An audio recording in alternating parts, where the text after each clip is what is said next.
Hello everyone. We have completed first two topics in the prose section of our course book. Now we'll start with the third one, that is 1.3, the cop and the anthem. Ice breakers आहेत सुरुवातीला ते आपण discuss करू. Ice ब्रेकर्समध्ये पहिलं विचारलं आहे की suppose you have gone to a place where the winter season is very severe. Discuss with your partner the ways in which you would protect yourself in the cold climate. तर ways to protect from cold climate, थंडीपासून वाचण्यासाठी आपण काय काय करू शकतो त्या बाबतीत विचारलं गेलं आहे. तर ऑब्वियसली पहिलं तर आहे क्लोदिंग. विंटर क्लोदिंग आलं, ग्लोव्ज आले, सॉक्स आले, स्वेटर्स आले, jackets, what ever it is. Apart from that you can use room heater और फायर प्लेस, लाकडं वगैरे एकत्रित करून त्यांना जाळणं. त्यानंतर हॉट सूप वगैरे पिऊन आपण शरीराला गरम ठेवू शकतो. त्यानंतर इवन फिजिकल एक्सरसाइज थोड्याफार प्रमाणात, that also keeps our body warm. So these are the things, some of the things that you can write. Apart from that, if you know any other, you can add them also. When you see a cop approaching, you feel either relieved or scared. ठीक आहे, एखादा पोलीसवाला जर तुमच्याकडे येत असेल तर either you feel relieved, म्हणजे बरं वाटतं, किंवा मग भीती पण वाटते. तर मग कारणं वेगवेगळे असू शकतात की why you are feeling relieved और why you are feeling scared. It depends on what you have been doing. तुम्ही काय करत होता त्यावरती डिपेंड करतं की तुम्हाला पोलीसवाला बघितल्यावरती आनंद होईल का मग भीती वाटेल. Discuss with your partner the situations where you feel relieved or scared. तर मग कुठल्या अशा सिच्युएशन्स आहेत जिथं तुम्हाला रिलीव्ड वाटेल किंवा मग you will feel happy. First, you are walking alone in a dark. Okay, एकटेच असाल, अंधार असेल आणि त्या रस्त्याने तुम्ही जर जात असाल तर मग जर पोलीसवाला दिसला तर तुम्हाला जरा बरं वाटेल obviously. Apart from that, if someone is trying to rob you, काही तुमचे पैसे वगैरे काढून घेण्याचा प्रयत्न कोणी जर करत असेल तर मग पोलीस दिसला तर you will feel relieved. Then if the people around you are fighting, किंवा काही फाईट वगैरे चालू आहे आणि तिथं तुम्ही अडकलाय, तर अशा सिच्युएशनमध्ये जर पोलीस आली तर मग बरं वाटेल. ट्रॅफिक जॅममध्ये तुम्ही अडकलाय आणि ट्रॅफिक पोलीस आले तरी तुम्हाला बरं वाटतं की चला आता ट्रॅफिक क्लिअर होईल लवकर. आणि भीती कधी वाटू शकते, when you are going to feel scared, you are riding a bike without valid driving licence. Without licence जर तुम्ही ड्राईव्ह करत असाल आणि पोलीसवाला आला समोर तर मग you might feel scared. Apart from that, if you are traveling on your bike and more than two people are sitting on it and the policeman approaches, then obviously you will feel scared.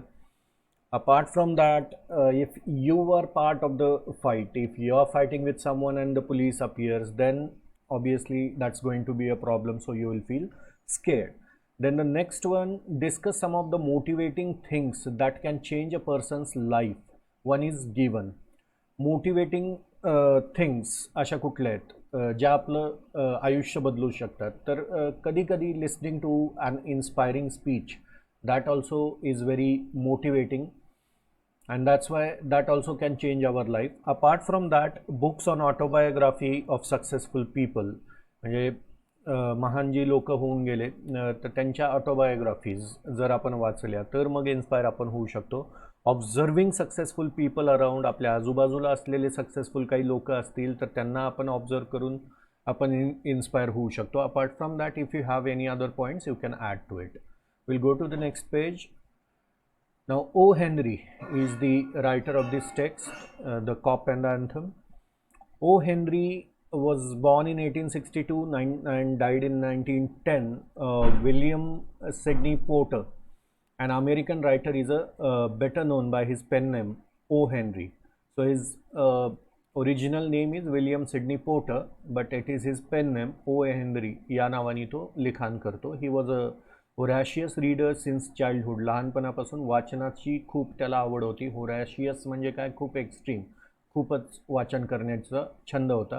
He started a humorous weekly the Rolling Stone and when the venture failed.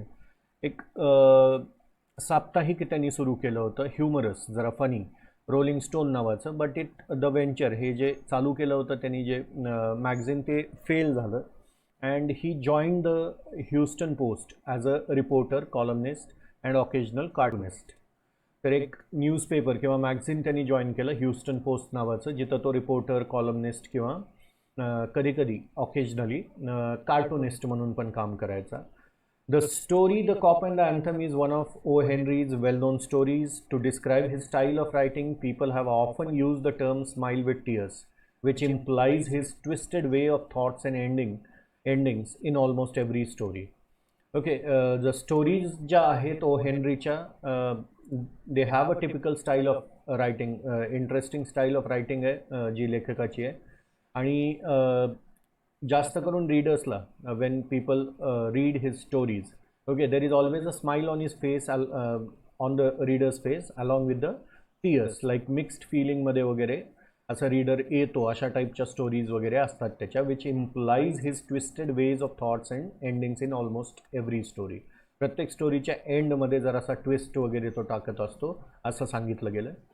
In this story, the main character Soapy is a vagabond. Vagabond म्हणजे काय, असा आवारा माणूस वगैरे जो असतो, and a person with criminal background. जरासं criminal background पण आहे त्याचं. He makes different plans to re-enter the prison as he has no shelter to protect himself from the severe winter.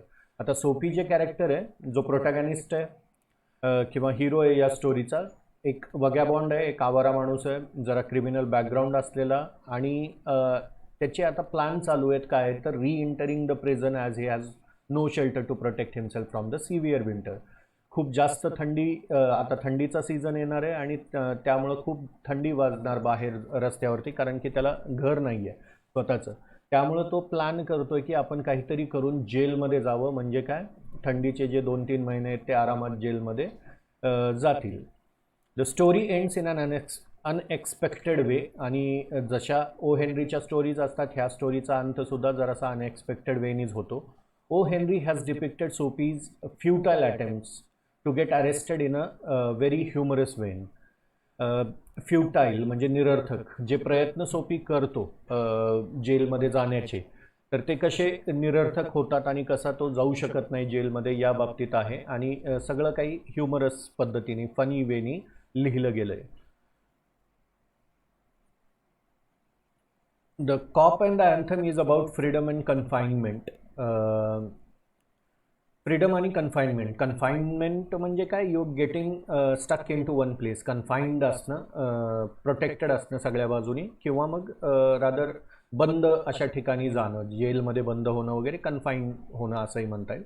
आणि फ्रीडम ह्या दोन गोष्टींमध्ये आहे.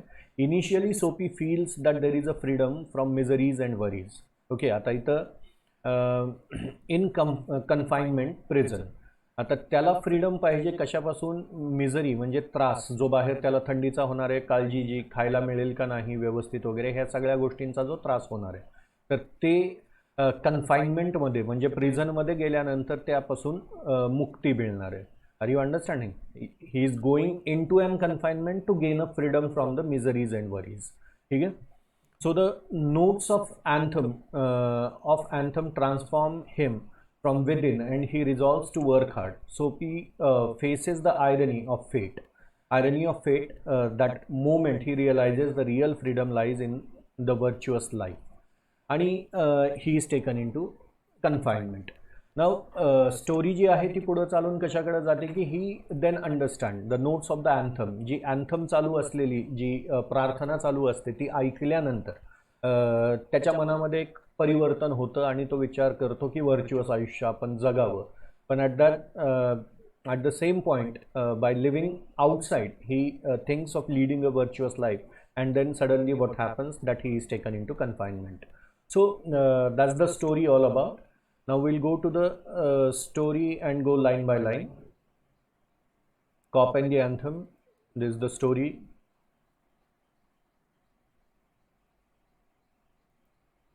Okay.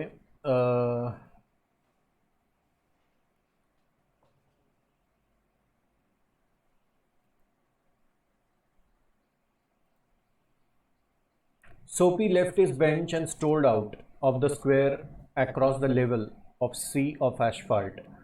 Sea of asphalt इथं रोडला डिस्क्राईब केलं गेलं आहे. Where Broadway and the Fifth Avenue flow together. Up Broadway he turned and stopped at a luxurious cafe. तर सोपी जो आहे तो रस्त्यावरती फिरतोय आणि फिरत असताना त्याला एका ठिकाणी एक मोठ्या रस्त्यावरती एक असं लक्झरियस कॅफे, मोठं हॉटेल वगैरे दिसतं. Soapy had confidence in himself from the lowest button of his waist upwards.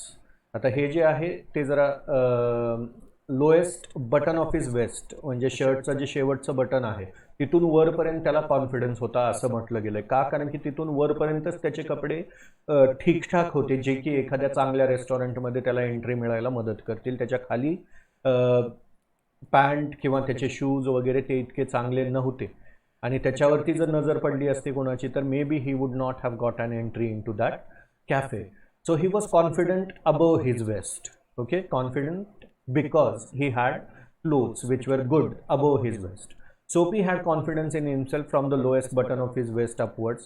He was shaven and his coat was trim, and his neat black bow had been presented to him by a lady missionary on Thanksgiving Day. Thanksgiving Day, the fourth Thursday of the November, marked by religious observance and traditional meals. Christian लोकांमधला एक सण आहे Thanksgiving day. तर त्याला एका lady मिशनरीनी, missionary म्हणजे काय, ते धर्मप्रचारक जे असतात, तर त्या एका लेडीनी त्याला एक बो जो आहे ते फुलपाखरासारखं इथं जे असतं ते दिलेलं असतं गिफ्ट. त्यामुळे तो घालून व्यवस्थित दिसत होता. If only he could reach the table in the restaurant unsuspected. जर तो रेस्टॉरंटच्या टेबलपर्यंत जर पोहोचू शकला तर मग बसल्यानंतर काय होणार, टेबलच्या वरचं जे लिनन वगैरे कापड जे टाकलेलं असतं त्याच्यामध्ये त्याचे खालचे शूज आणि पॅन्ट कोणी बघू शकणार नव्हती फाटलेल्या अवस्थेतली.